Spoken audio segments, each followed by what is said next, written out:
Assalamu alaikum wa rahmatullahi wa barakatuh. Welcome to another video. We out here on another walk.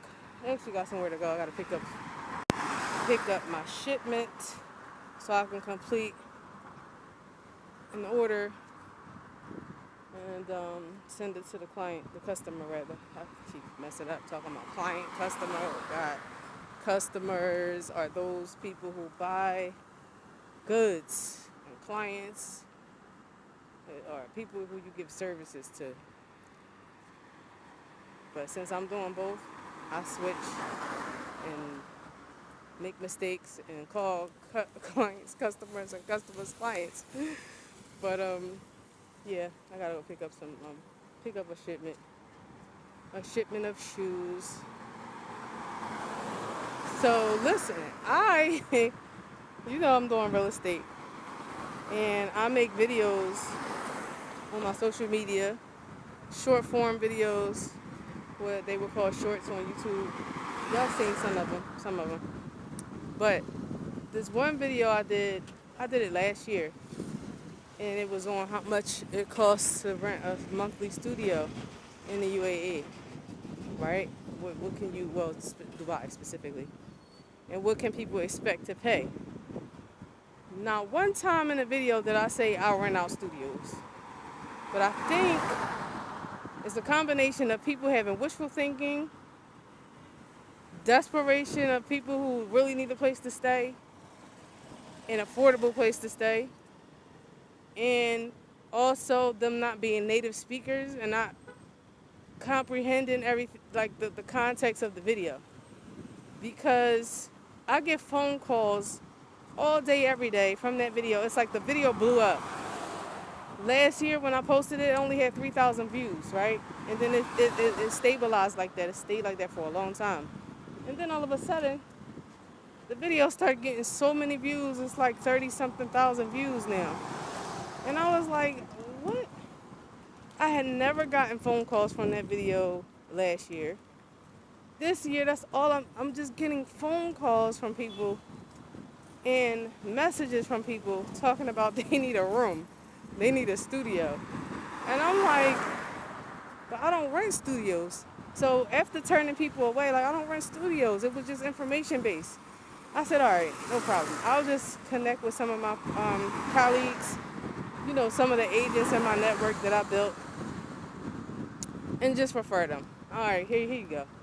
I know where you can go. Here, these guys, they do monthly studios. Because people need help. People call me like, I've been in Dubai, I need, and these are different nationalities, of course. I mean, every walk of life.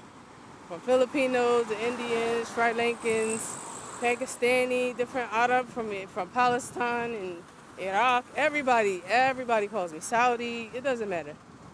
Even Emiratis call me. They, thought that was interesting. If they're in between, this one sister, she was getting her house fixed up or something like that, and she needed a place to stay. I was like, talking to her about the studio, and then I was like, well, what's your nationality? And she was like, I'm Emirati. I was like, what? Well, why do you need a studio if you're from here? Like a monthly studio. And then she said, my house is being renovated. I said, oh, that makes sense. Okay. That's interesting. So you come across all different sorts of situations. Excuse me. Hello. Child, please come this way. Thank you.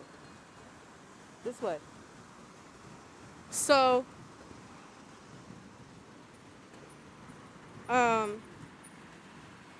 was I about to say? So I get phone calls from people, and then I'm like, I'm just gonna help these people. Just give them a reference, because some of them called really desperate. I've been in the hotel, I need to check out. I need a place. I've called around, nobody has nothing. I'm like, oh, I feel bad for you. Okay.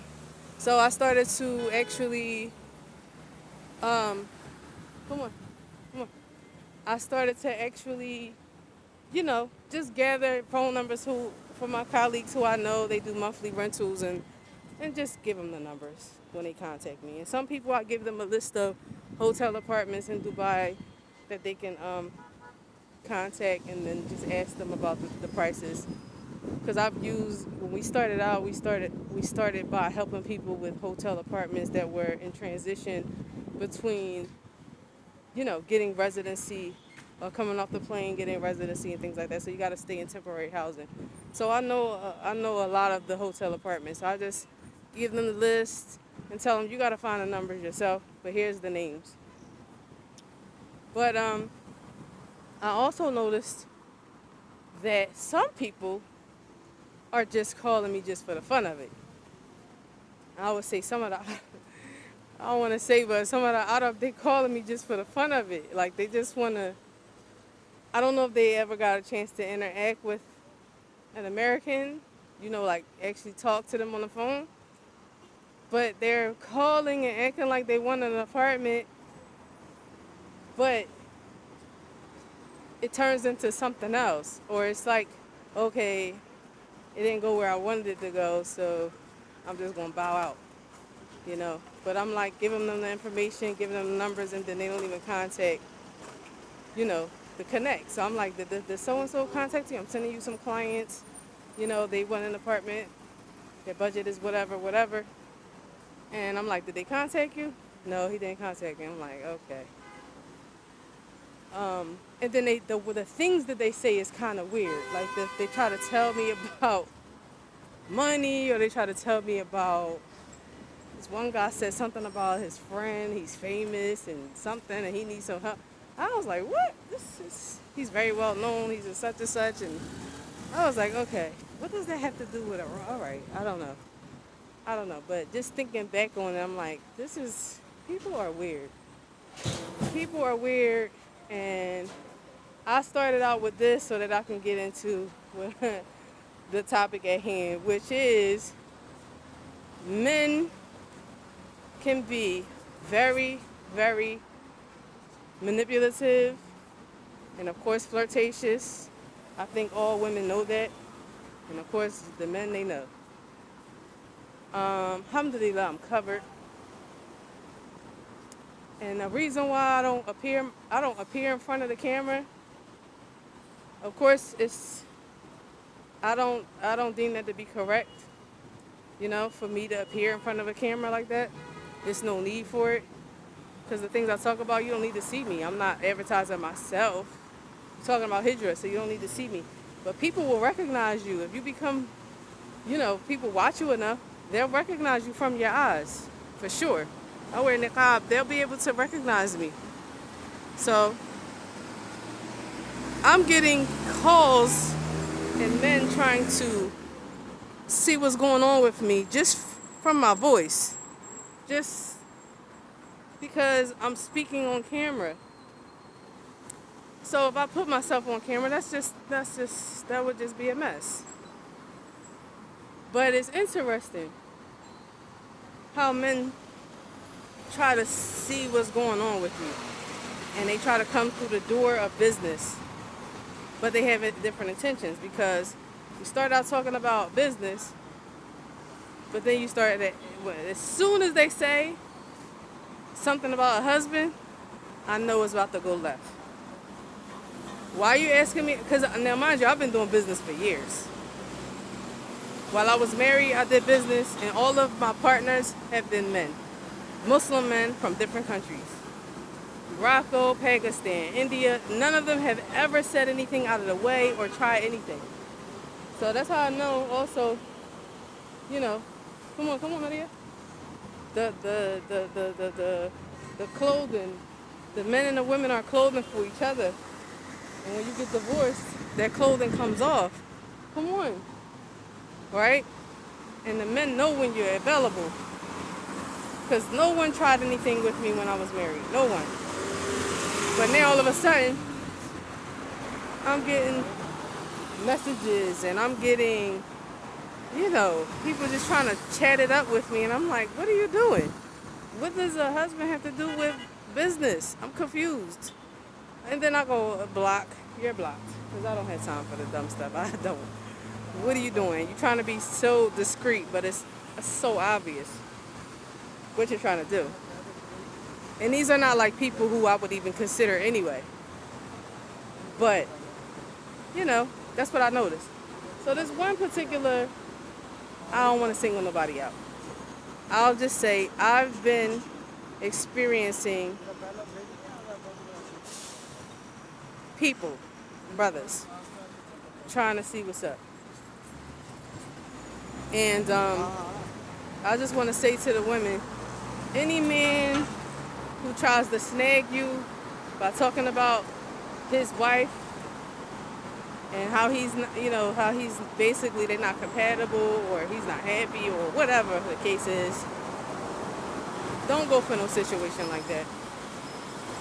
Don't go for no situation like that. Why? Because he's just trying to lure you to make you feel like you're special. As for myself, I had jahiliyyah, short jahiliyyah, but teenagers in America that are in the inner city, you learn a lot quickly. Especially if you hang out a lot and you're around, I used to hang around a lot of guys. They call me their little sister, stuff like that. I had a lot of male relatives. So you learn things about men. And I don't know if a lot of sisters know anything, know anything about, manipulation and how the games that men play.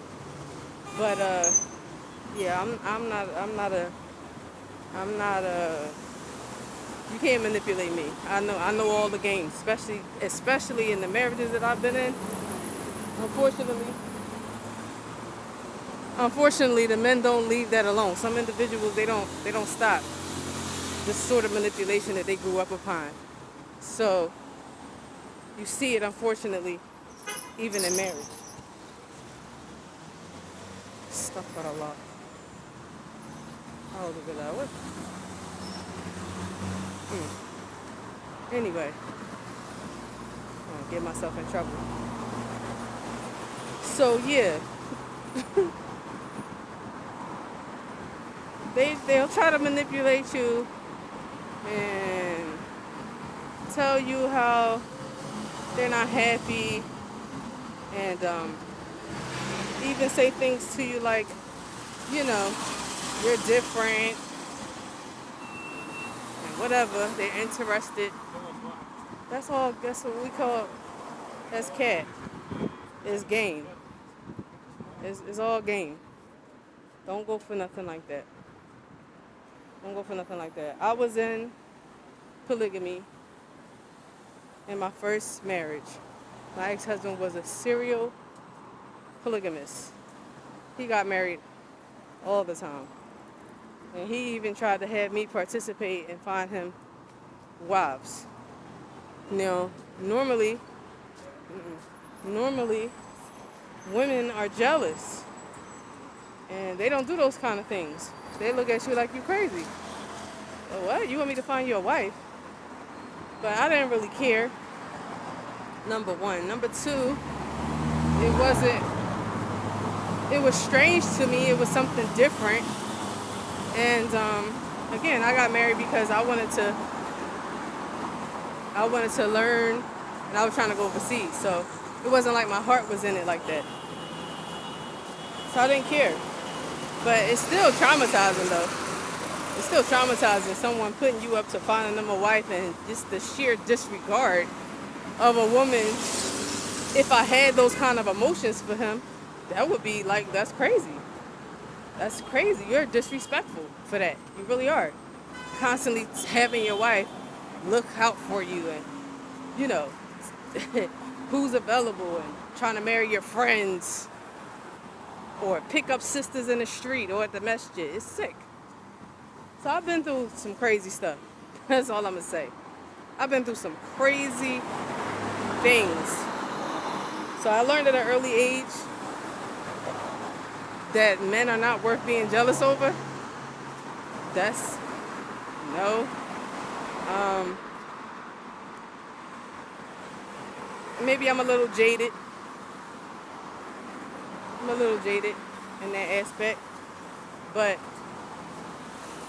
polygamy is, it could be a beautiful thing if it's done correctly, if the man fears Allah, And as it relates to myself, I always got along with the co-ops. Always. Always showed them respect. Never had a fight. Well, one of them, of course, if the other sister is an aggressor, she's a troublemaker, then that's inevitable. It doesn't matter how much you try to get along, how respectful you are. If she's jealous, she's going to cause problems. So that only happened actually with one. But the others, I was cool. I was cool with them. I tried to make the best of it, you know?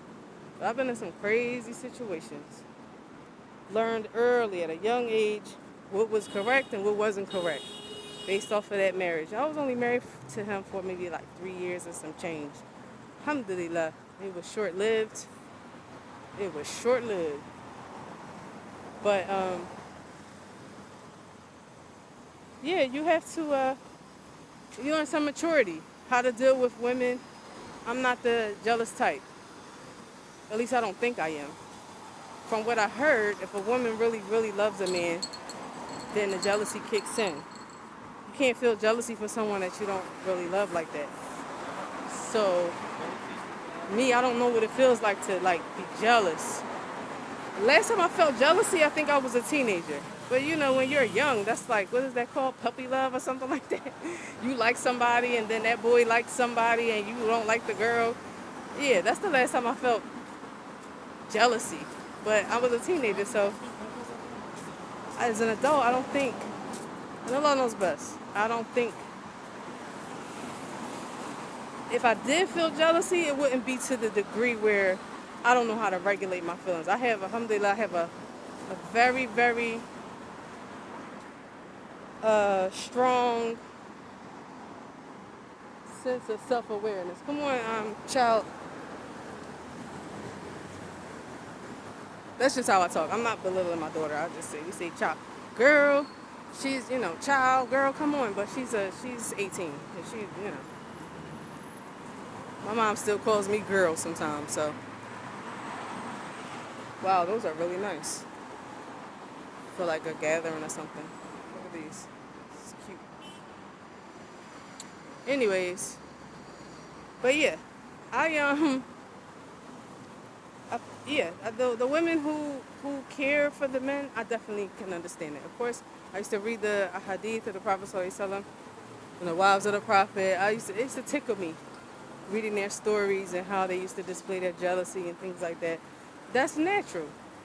That's natural. And of course, I see it around me. Women are jealous. But I'll tell you this. When I was in Saudi, and we talked about the issue of polygamy, I used to have my colleagues cracking up, the Egyptian women. They used to be like, I like how you think. I said, first of all, I'm me, right? And he can't marry another me. You have to be confident in yourself and your characteristics that you have. And this has nothing to do with arrogance. It's just that you have certain characteristics and values, and he can't necessarily, he may be able to find similar values, but if you're very distinguished in how you are as a person, you're an individual. He can't marry you twice, right? So you have to be confident in what you are and what you do. Be confident and content within yourself. If you feel like don't think that a man, if he gets married on you, that you're falling short. Men like different things. They like women for different things, different characteristics. It doesn't mean that you're lacking. It doesn't. They can't help it. That's how Allah made them. And I'm 100% understanding of that. But you be the best version of yourself that you can be. Don't worry about no other woman. In my mind, she doesn't exist. And if we do interact with each other, I used to have a rule. We're not going to talk about him. If you're going to get to know me, I want to get to know you. We're going to deal with each other based upon that. He doesn't come up unless it's like something simple, like, oh yeah, he's at the market or he had to come get me or whatever. But any details about where y'all went and we're not having them kind of conversations at all whatsoever. Because Shaitan can come in between, and then, women get petty and start to say crazy stuff. And that can turn really, really ugly. So that's not good to do.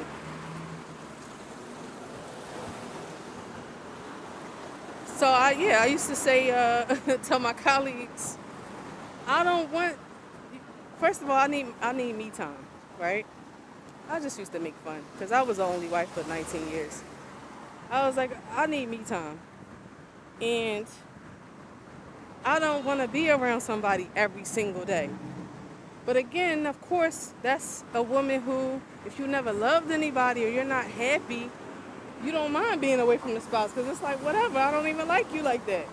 So you could go ahead. And I know many older women who were non-Muslim who said, if I was a Muslim, or if it was allowed for our men to get married, I'd let my husband get another wife. I don't care.